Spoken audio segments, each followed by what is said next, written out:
नमस्कार। CPC lecture series में एक बार फिर मैं डॉक्टर अमिताभ सिंह आपका हार्दिक स्वागत करता हूं। आज बात करेंगे एग्जीक्यूशन पार्ट नंबर 4 की। इस लेक्चर में देखेंगे सेक्शन नंबर 51 सीपीसी में जो 5 तरीके बताए गए हैं किसी भी डिग्री के एग्जीक्यूशन को लेकर कि आखिर वो 5 तरीके कौन से हैं। इसके साथ ही कुछ विशेष मामलों में जो डिग्रियां दी जाती हैं आखिर उनका एग्जीक्यूशन कैसे कराया जाएगा इस बात को भी देखेंगे।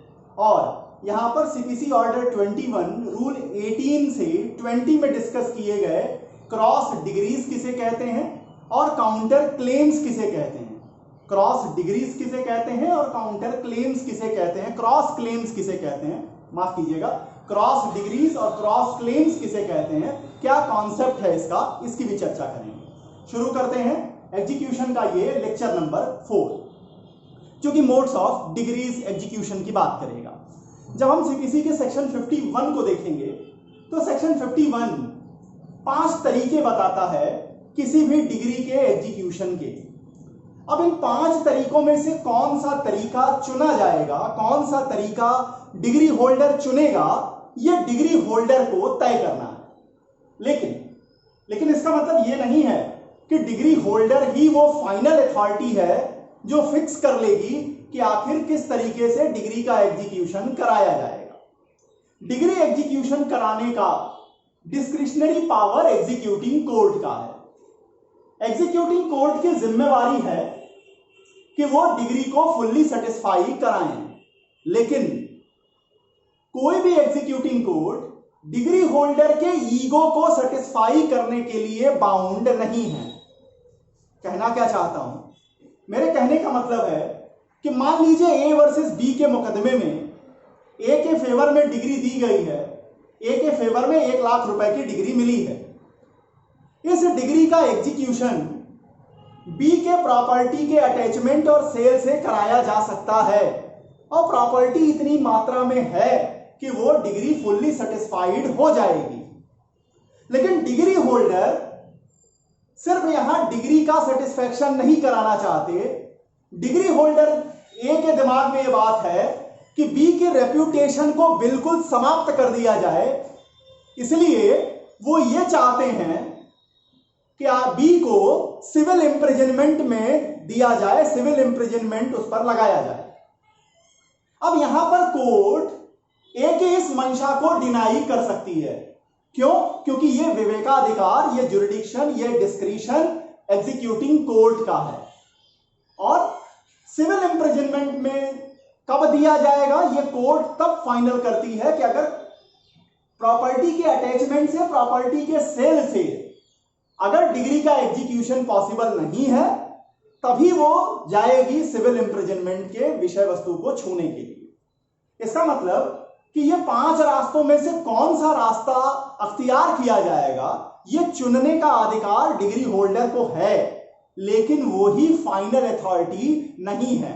ये कोर्ट देखेगी, ये कोर्ट का डिस्क्रिशन है कि वो ये देखें कि आखिर किस तरीके से डिग्री को सेटिस्फाइड हो भी जाए डिग्री, और जजमेंट डेबिटर के लिए भी ये चीज, ये तरीका जरूरत से ज्यादा कोएर्सिव नहीं होना चाहिए। अब यहां पर जो तरीके बताए गए हैं उसमें पहला जो तरीका आता है सेक्शन 51A में जो डिस्कस किया गया है वो है डिलीवरी ऑफ प्रॉपर्टी का। पहला जो तरीका है डिग्री के एग्जीक्यूशन का वो है डिलीवरी ऑफ प्रॉपर्टी का। आप समझिए, डिलीवरी ऑफ प्रॉपर्टी के लिए अगर किया जाए, अब मान लीजिए कि स्पेसिफिक मूवेबल प्रॉपर्टी के डिलीवरी के लिए डिग्री इशू की गई। अब स्पेसिफिक मूवेबल प्रॉपर्टी के डिलीवरी के लिए अगर डिग्री इशू की गई है और वो specific movable property judgment debtor के पोजीशन में है, यहां एक बात ध्यान देंगे कि जब हम स्पेसिफिक मूवेबल प्रॉपर्टी की बात कर रहे हैं तो इसमें मनी शामिल नहीं है। मनी को यहां मूवेबल प्रॉपर्टी के रूप में नहीं देखेंगे। अगर मनी से रिलेटेड, मनी के डिलीवरी से रिलेटेड अगर डिग्री दी जाएगी तो उसका एग्जीक्यूशन रूल नंबर 31 में नहीं कराया जाएगा। रूल नंबर 31 जो इस पॉइंट को डिस्कस करता है ऑर्डर 21 का, उसमें नहीं कराएंगे। तो अगर स्पेसिफिक मूवेबल प्रॉपर्टी जो कि जजमेंट डेबिटर पोजीशन में है उसको डिग्री होल्डर को डिलीवर करने के लिए डिग्री दी गई है, तो क्या करेंगे, उस मूवेबल प्रॉपर्टी को सीज करेंगे, सीज करके उसका पोजीशन जो है वो डिग्री होल्डर को दिला देंगे। इसके अलावा जजमेंट डेबिटर की प्रॉपर्टी का अटैचमेंट करके, प्रॉपर्टी का सेल करके भी ये काम करा सकते हैं। जजमेंट डेबिटर को सिविल इंप्रिजनमेंट में रखकर भी उसके ऊपर ये प्रेशर डाल सकते हैं कि वो डिलीवरी ऑफ प्रॉपर्टी करें, या एक से ज्यादा तरीकों का भी इस्तेमाल एग्जीक्यूटिंग कोर्ट कर सकती है। अब बात आती है कि जहां पर ये प्रॉपर्टी कोई इमूवेबल प्रॉपर्टी होगी तब कैसे करेंगे। अगर किसी इमूवेबल प्रॉपर्टी के डिलीवरी ऑफ पोजीशन के लिए, इमूवेबल प्रॉपर्टी के डिलीवरी के लिए डिग्री इशू की गई है और वो specific immovable property judgment debtor के पोजीशन में है, तो अगर जजमेंट डेबिटर के पोजीशन में वो स्पेसिफिक इमूवेबल प्रॉपर्टी अगर है तो वहां से जजमेंट डेबिटर को रिमूव किया जाएगा, उसका पोजीशन हटाया जाएगा और पोजीशन हटाने के बाद डिग्री होल्डर का पोजीशन एस्टैब्लिश करा दिया जाएगा। इस तरीके को हम एक्चुअल पोजीशन देते हैं, इस तरीके को हम एक्चुअल पोजीशन का देना कहते हैं। लेकिन अगर ये स्पेसिफिक इमूवेबल प्रॉपर्टी किसी ऐसे व्यक्ति के पोजीशन में है जो जजमेंट डेबिटर नहीं है और वो पोजीशन का राइट रखते हैं, जैसे मान लेते हैं कि ए और बी का मुकदमा है किसी इमूवेबल प्रॉपर्टी, एक घर को लेकर के, ए का दावा है घर उसका है, बी का दावा है घर उसका है। पोजीशन अभी तक बी के पास है और बी ने इस घर को किराए पे दे रखा है। इसका मतलब कि अभी जो घर के पोजीशन में जो है, इमीडिएट पोजीशन में जो है वो मिस्टर सी है, जो इस डिग्री का पार्ट नहीं है। ए के फेवर में डिग्री दी गई है कि मकान का पोजीशन, मकान का कब्जा ए को मिलना चाहिए। अब यहां पर सी को रिमूव नहीं किया जाएगा। अब जो एग्जीक्यूशन का जो वारंट निकलेगा उसकी एक कॉपी को उस घर के जो प्रॉपर्टी होगी इमूवेबल प्रॉपर्टी, उसके प्रोमिनेंट पोर्शन पे चिपका देंगे। ड्रम पीट करके इस बात की घोषणा कर देंगे कि इस डिग्री के एग्जीक्यूशन में डिलीवरी जो अब तक बी के पास थी, जो पोजीशन बी के पास था, अब वो पोजीशन ए को दिला दिया जा रहा है। इस तरह के डिलीवरी ऑफ पोजीशन को हम फॉर्मल पोजीशन कहते हैं, या इसको हम फॉर्मल पोजीशन या सिंबॉलिक पोजीशन डिलीवरी भी कहते हैं। तो पहला तरीका है कि डिलीवरी ऑफ प्रॉपर्टी से रिलेटेड, इसमें आपका रूल नंबर 31 काम करेगा और इमूवेबल प्रॉपर्टी से रिलेटेड 35 और 36 रूल ऑर्डर 21 का काम करता है। अब जो दूसरा तरीका है वो है attachment of the property. Attachment of the property करके आप सेल कराइए या बिना अटैच कराए प्रॉपर्टी को सेल कराइए। सेकंड जो तरीका 51 सेक्शन में बताया गया है वो है अटैचमेंट एंड सेल और sale of property. 51 clause B में आता है। कोर्ट की, एग्जीक्यूटिंग कोर्ट की लोकल जुरिडिक्शन के अंदर अगर इमूवेबल प्रॉपर्टी सिचुएटेड है तो वहां पर डिग्री का एग्जीक्यूशन ऐसी प्रॉपर्टी को अटैच करके सेल करवाकर या बिना अटैच किए भी सेल करवाकर किया जा सकता है। अटैचमेंट में किन किन बातों का ध्यान रखेंगे, सेल कैसे किया जाएगा, सेल से जो पैसे मिलेंगे, जो वैल्यू मिलेगी उसको कैसे डिसबर्स करेंगे, इन सारी बातों की जानकारी, इसकी विस्तृत चर्चा, इनसे रिलेटेड जो लेक्चर्स अगले आएंगे उसमें आपके सामने रखेंगे। तीसरा जो तरीका बताया जाता है, तीसरा जो तरीका डिस्कस किया गया है सेक्शन 51 में वो है सिविल इंप्रिजनमेंट का, या जिसको अरेस्ट एंड डिटेंशन भी कहते हैं। तो 51 क्लॉज सी तीसरा तरीका बताता है डिग्री के एग्जीक्यूशन का, वो है arrest and detention of judgment debtor. Judgment debtor इसे डिस्कस किया गया है section number 51 clause number C. अब जब भी आप सेक्शन 51 क्लॉज सी को पढ़ें तो इसके साथ ही सेक्शन 51 के प्रोविजो को भी पढ़ें। इन दोनों को जब आप मिला के पढ़ेंगे तो आपको यह क्लियर हो जाएगा कि अगर पैसे को देने की डिग्री दी गई है, अगर मनी डिग्री है, अगर कोई व्यक्ति बाउंड है दूसरे व्यक्ति को एक सम अमाउंट देने के लिए, तो मनी रिलेटेड डिग्री में सिविल इंप्रिजनमेंट या अरेस्ट और डिटेंशन की टेक्निक कोर्ट इस्तेमाल करे इसके पहले जजमेंट डेबिटर को कोर्ट सुनवाई का मौका देगी। क्या मौका देगी? यह सुनवाई का मौका देगी कि उसे सिविल इंप्रिजनमेंट क्यों न दिया जाए, उसे क्यों न अरेस्ट किया जाए। इसका टारगेट क्या है, इसका उद्देश्य क्या है?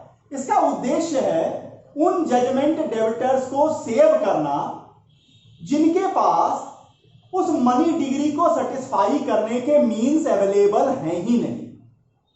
इसमें जोली जॉर्ज वर्गीस का केस आएगी बैंक ऑफ कोचीन के साथ। इसे जब अरेस्ट और डिटेंशन का जो लेक्चर आएगा उसमें फुल फ्लैश तरीके से आपके सामने रख देंगे। अरेस्ट और डिटेंशन की टेक्निक का इस्तेमाल करने के लिए कोर्ट को यह सेटिस्फाई होना होगा कि जजमेंट डेबिटर जो है वो ये डिग्री सेटिस्फाई न हो पाए, डिग्री का एग्जीक्यूशन न हो पाए, या तो इस डिग्री के एग्जीक्यूशन में उसका टारगेट ऑब्स्ट्रक्शन क्रिएट करने का है या डिग्री के एग्जीक्यूशन को डिले करने का है। कैसे निकालेंगे कि ये उसका टारगेट है?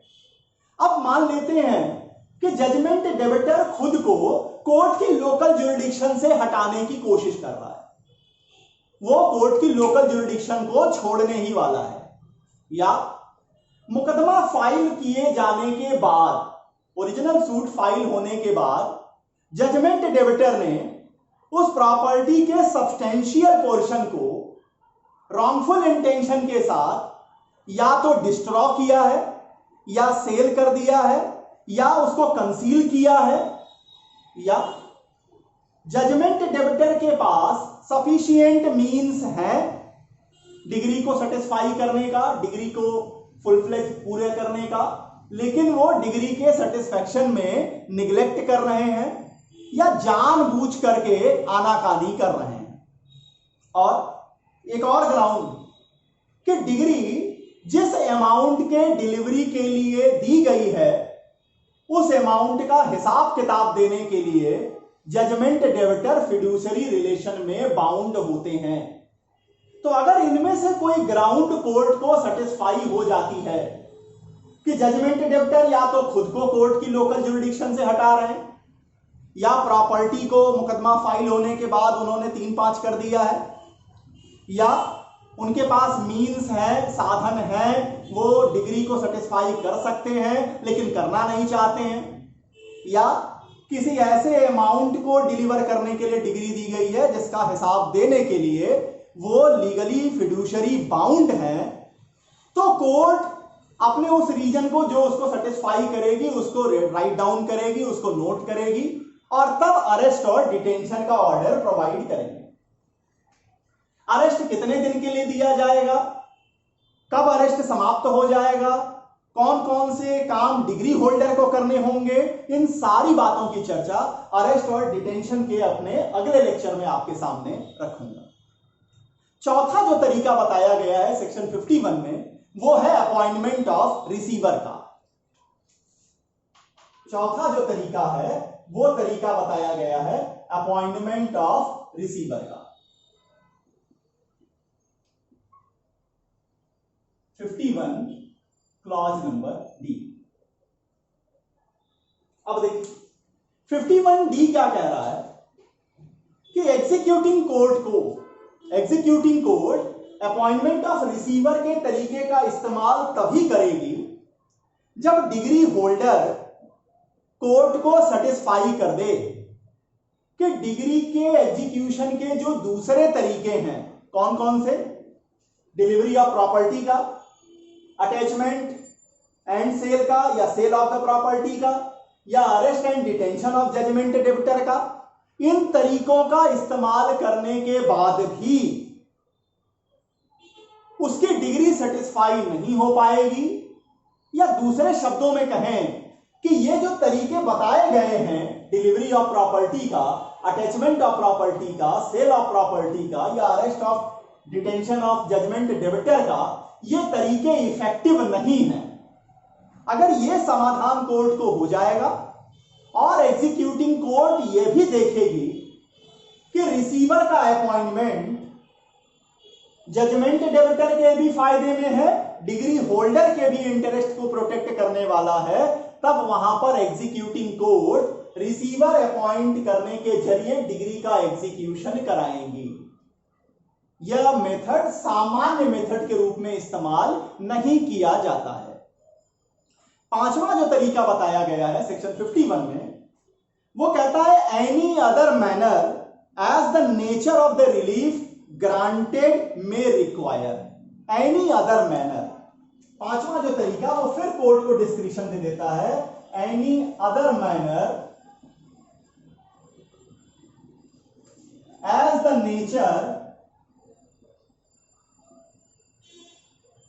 नेचर ऑफ रिलीफ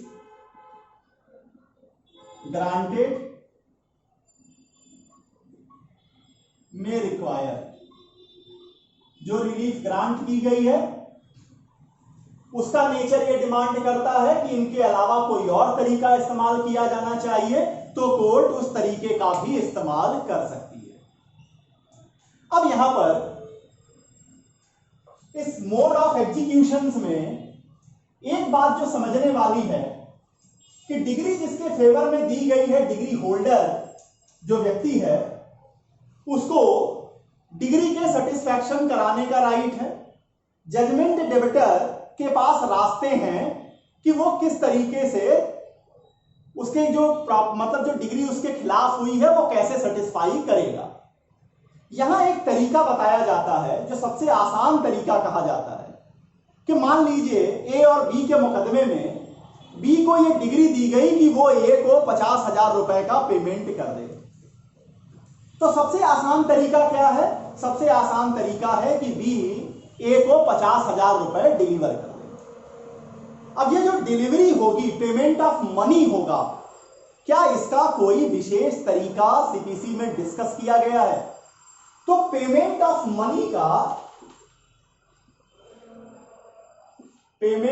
मनी का तरीका ऑर्डर 21 रूल नंबर 2 एंड 30 में डिस्कस किया गया है। ध्यान दीजिएगा, ऑर्डर 21 रूल 2 और 30 में डिस्कस किया गया है। यह कहता है कि जजमेंट डेबिटर कोर्ट के अंदर भी पेमेंट ऑफ मनी कर सकता है या कोर्ट के बाहर भी पेमेंट ऑफ मनी किया जा सकता है। अगर कोर्ट के अंदर वो पेमेंट ऑफ मनी करना चाहता है जजमेंट डेबिटर, तो उसे ये पेमेंट या तो पोस्टल मनी ऑर्डर के जरिए करना होगा या बैंक के एफडी के जरिए करना होगा और बैंक के डीडी के जरिए करना होगा। और इस बात की जानकारी, इस बात की सूचना जजमेंट डेबिटर या तो खुद डिग्री होल्डर को दे दे कि वो कोर्ट में पेमेंट कर रहा है, या कोर्ट से यह कहे कि आप डिग्री होल्डर को इस बात की जानकारी दे दें।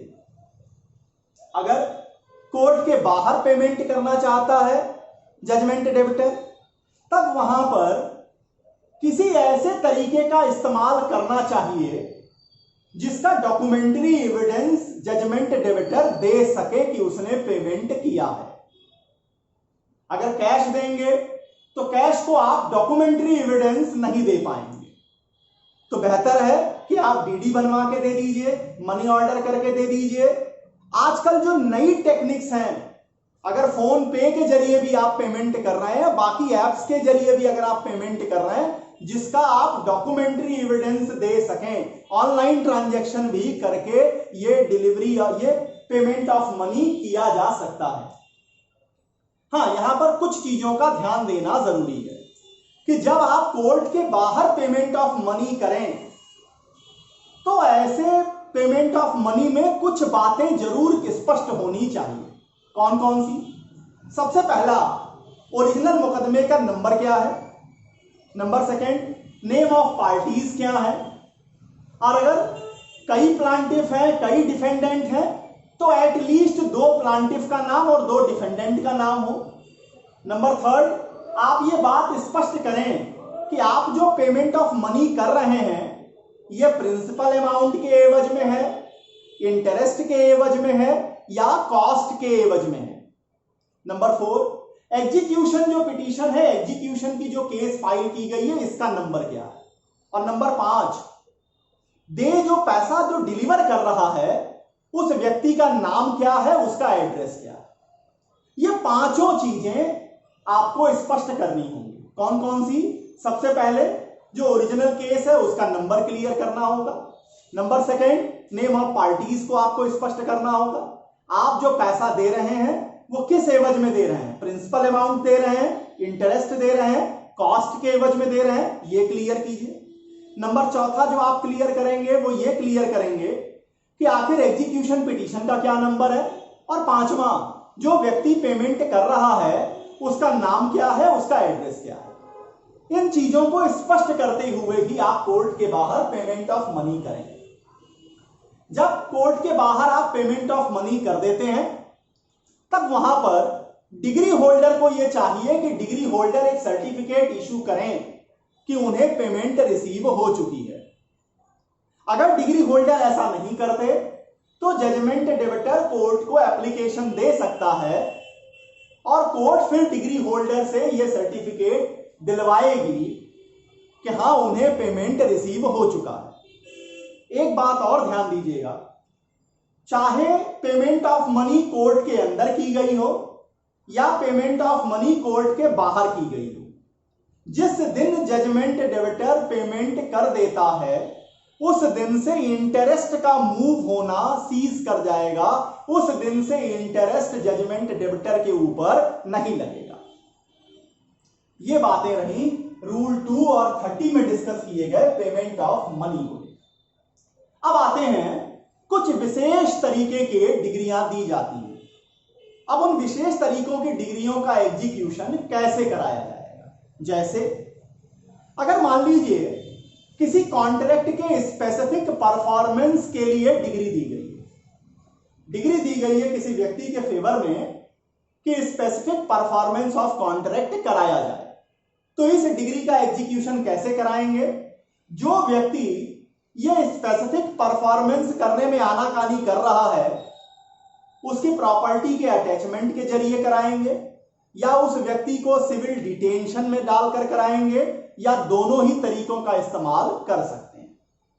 नंबर 2, अगर इंजंक्शन इशू किया गया है, अगर डिग्री जो है वो इंजंक्शन इशू कर रही है, तो जिस व्यक्ति के खिलाफ इंजंक्शन इशू किया गया है वहां भी उसकी प्रॉपर्टी को अटैच करके या उसको सिविल डिटेन करा के या दोनों में से दोनों ही मेथड्स का इस्तेमाल किया जा सकता है।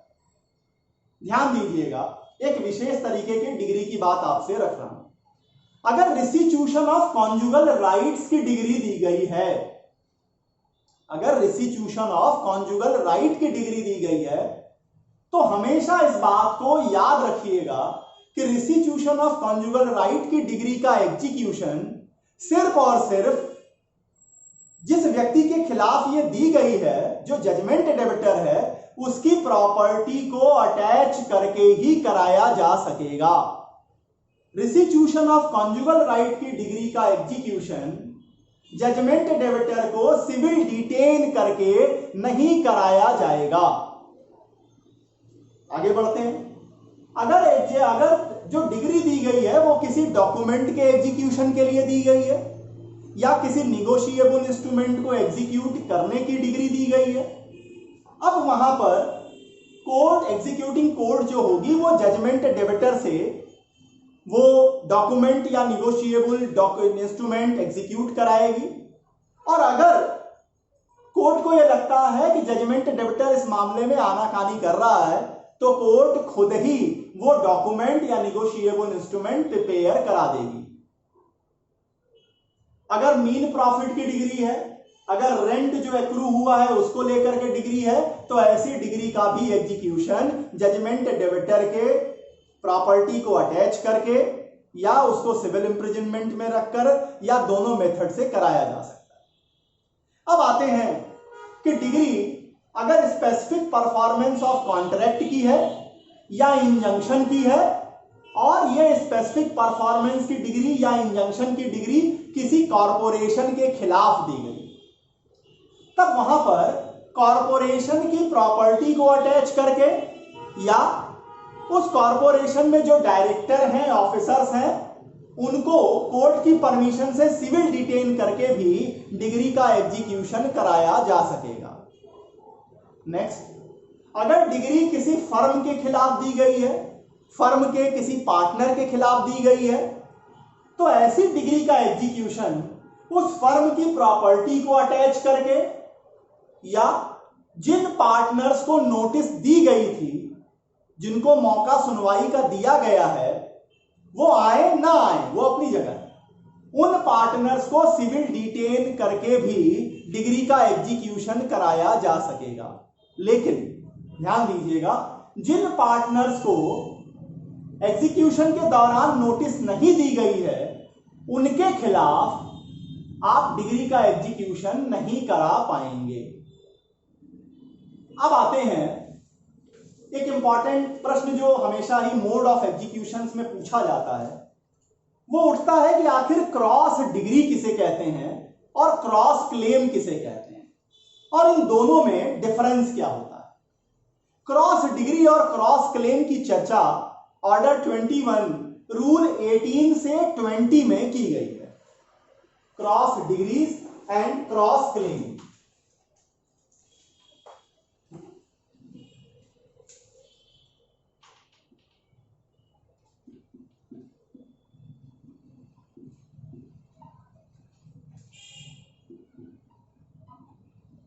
Order 21 rule 18 to 20।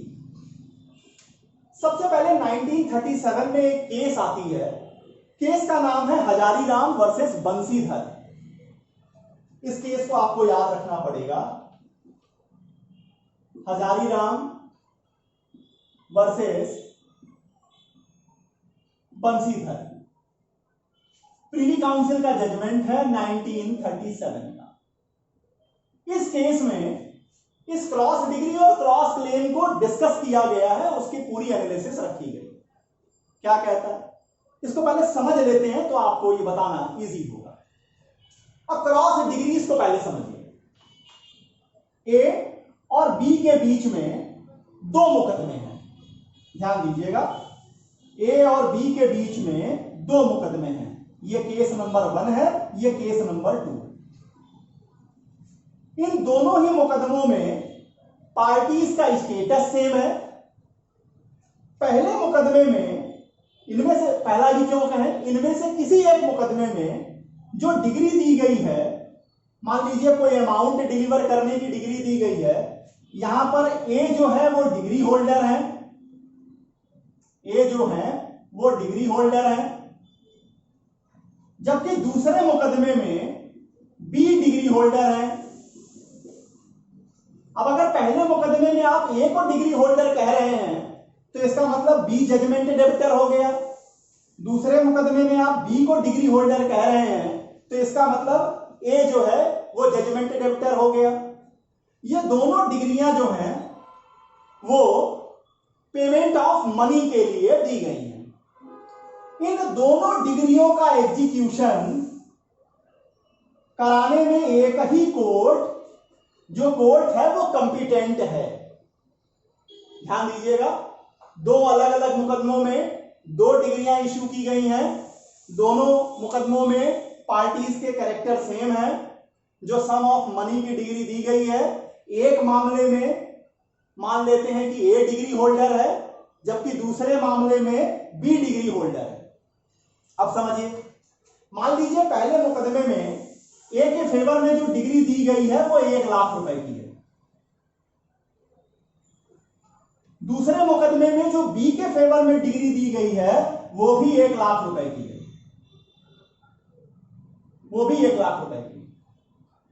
अब जिस एग्जीक्यूटिंग कोर्ट को इन डिग्रीज को एग्जीक्यूटिंग कोर्ट में एप्लीकेशन दी गई है दोनों डिग्री के सेटिस्फैक्शन का, तो कोर्ट क्या करेगी, दोनों डिग्रीज में ये लिख देगी कि degree degrees are fully satisfied. क्यों? क्योंकि यहां पर बी ए को 1 लाख रुपए देने को बाउंड है, वहीं दूसरे मुकदमे में ए जो है वो बी को 1 लाख रुपए देने को बाउंड है। तो दोनों डिग्री एक दूसरे को क्या कर गई है? क्रॉस कर गई है, इसलिए इन डिग्रीज को हम क्रॉस डिग्रीज कहते हैं। अब यहां पर आपके मन में एक प्रश्न आएगा कि मान लीजिए ए के फेवर की डिग्री 1 लाख रुपए की है, जबकि बी के फेवर में जो दूसरी डिग्री दी गई है वो केवल 50,000 रुपए की है। तब क्या करेंगे?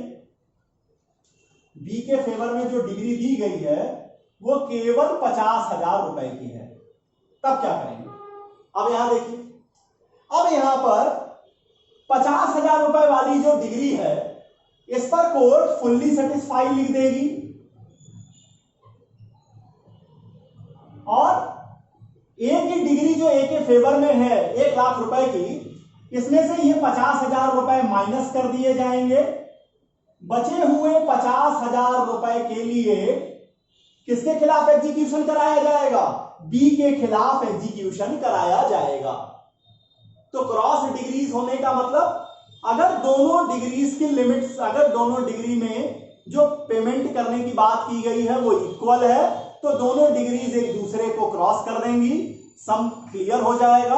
अगर उसमें अमाउंट के डिफरेंसेस होंगे तो जो छोटा अमाउंट होगा उसे सेटिस्फाइड लिख देंगे, जो बड़ा अमाउंट होगा उसमें जो रेसिड्यूअरी बचेगा, जितना पैसा बचेगा, वो जजमेंट डेबिटर से एग्जीक्यूट कराया जाएगा।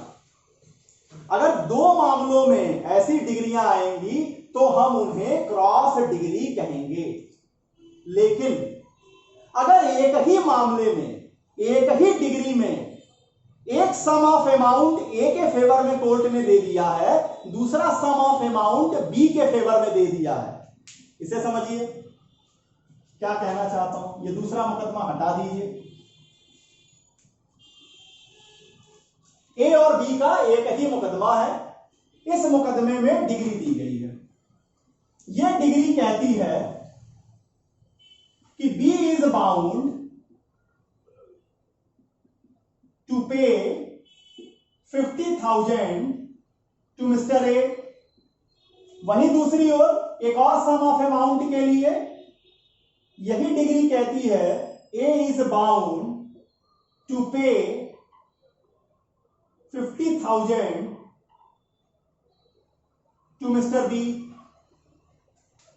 अब यहां पर एक ही डिग्री आ रही है, ध्यान दीजिएगा, एक ही डिग्री है। एक ही डिग्री में दो सम के लिए दोनों पार्टीज के फेवर में डिग्री दे दी गई। अगर 50% को पढ़िए तो कहता है ये 50,000 के लिए डिग्री है, होल्डर बन जाएगा, वहीं बी भी 50,000 के लिए डिग्री होल्डर है। तो अब इन दोनों के इस क्लेम को, जो एक ही डिग्री में निकल के आएगी, इसे हम क्रॉस क्लेम कहेंगे।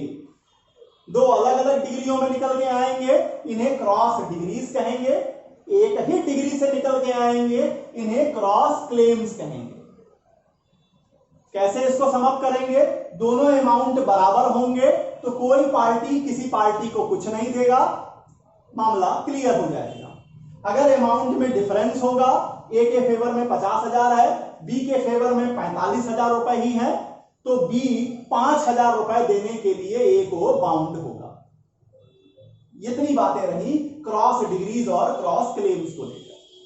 क्रॉस डिग्रीज के लिए शर्तें कौन कौन सी हैं? तो शर्त है there must be 2 degrees for the payment of different sum of money. Number second, these degrees must be passed in separate suits, अलग अलग मुकदमों में होनी चाहिए। Number third, in both cases the parties have the same character. Number four, in one degree one person act as a degree holder who act as judgment debitor in another degree। एक मामले में जो व्यक्ति degree holder है वही दूसरे मामले में जजमेंट डेबिटर है। Both degrees the executing court is capable to execute both the degrees. और जो पांचवी शर्त है, application should be made to the court for execution of both degrees. तो अगर दोनों पार्टीज के फेवर में दो अलग अलग डिग्रियां हैं जिनका एग्जीक्यूशन करने के लिए एग्जीक्यूटिंग कोर्ट सक्षम है, तो वो क्रॉस डिग्रीज के रूप में उस मामले को देखेगी और रूल 18 में जिस तरह से समायोजन किया जाएगा, अगर अमाउंट सेम होगा तो दोनों डिग्री पे लिख देंगे कि सेटिस्फाइड हो गई, अगर अमाउंट में डिफरेंस होगा तब वहां पर रेसिड्यूअरी अमाउंट का एग्जीक्यूशन एग्जीक्यूटिंग कोर्ट उस जजमेंट डेबिटर के खिलाफ कराएगी जो जजमेंट डेबिटर रेसिड्यूअरी अमाउंट देने के लिए बाउंड होगा। और अगर ऐसे पार्टीज के क्लेम एक ही डिग्री से निकल के आएंगे तो उन्हें हम क्रॉस क्लेम कहेंगे। इतनी बातें मैंने आपके सामने रखी मोड्स ऑफ एग्जीक्यूशन को लेकर। सीबीसी के लेक्चर सीरीज में जो नेक्स्ट लेक्चर एग्जीक्यूशन पार्ट 5 आपके सामने लेकर आऊंगा वो होगा जजमेंट डेबिटर के अरेस्ट और डिटेंशन को लेकर, कि अरेस्ट और डिटेंशन में किन शर्तों को पूरा करना होगा, जजमेंट डेबिटर को अरेस्ट कितने दिनों के लिए किया जाएगा, डिग्री होल्डर सब्सटेंस अलाउंस कब जमा करेगा, सब्सटेंस अलाउंस का निर्धारण किन किन बातों को ध्यान में रखकर किया जाएगा, और ऐसी कौन सी गलती होगी डिग्री होल्डर की कि judgment debtor total time period detention का पूरा किए बिना ही बाहर आ सकता है। सारी बातों को लेकर अगले लेक्चर में आपके सामने उपस्थित होऊंगा। तब तक के लिए बहुत बहुत धन्यवाद। नमस्कार।